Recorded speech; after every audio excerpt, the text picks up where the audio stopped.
So when we see terrible things in the news, locally, nationally, internationally, it can be very easy to fixate on our own safety in relation to that news. And it can be really important to balance the need to be informed and to know what's going on in the world with the need to feel safe enough to sleep at night and to function. So a couple things.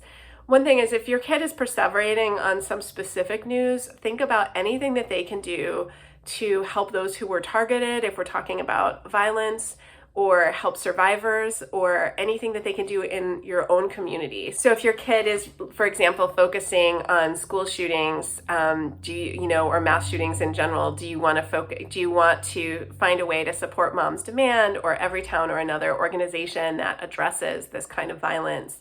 And I think we can help our kids know that despite the fact that this is all too frequent and it is scary and that we have some fears too, we can also let them know that we're all working together, or that we want to work with them to make the world safer, and that statistically school and home and the communities we live in and public places still are a relatively safe place to be, and that we also have to think about balancing the life that we want to have, where we do want to get an education and see our friends and go to the movies, with our fears. So we don't want to dismiss our kids' fears, but we do want to help them. And if the fear is really keeping kids, like if you have a student who's avoiding school, then I do think that you may want to pull in a therapist and do some work professionally, because obviously that's going to have a huge serious impact on your life.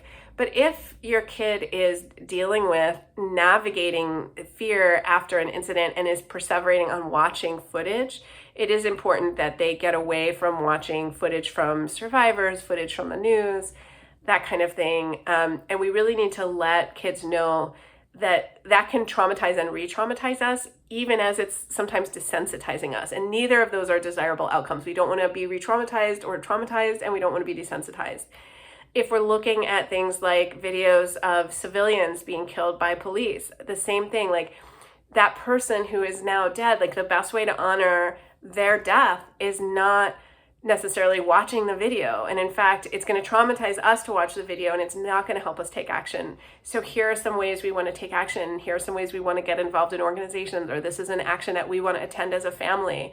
And it's worth sometimes, especially if you're going to go to a march or anything like that, if you have younger kids, especially to look for events that are considered to be family friendly. Like you may not want to go to something where you think there's going to be mass arrests or violence at the actual event.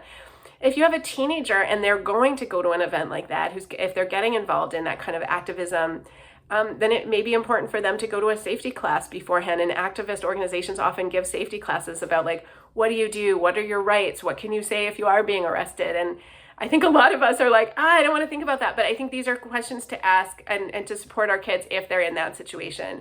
But ultimately, it helps us all feel more connected and calm and able to sleep, is if we don't look at this kind of footage before we go to bed.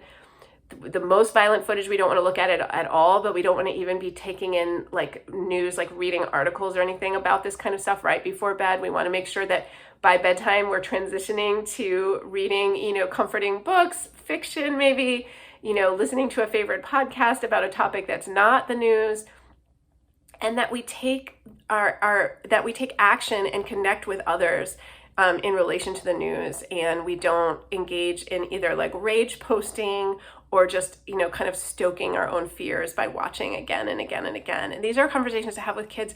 And then we need to model that behavior ourselves. And I know in my family that can be really challenging because we're all very connected to the news, and I'm married to a journalist. But we want to model having that balanced relationship with the news, where we're checking that we're getting informed by really good sources and we're taking a break.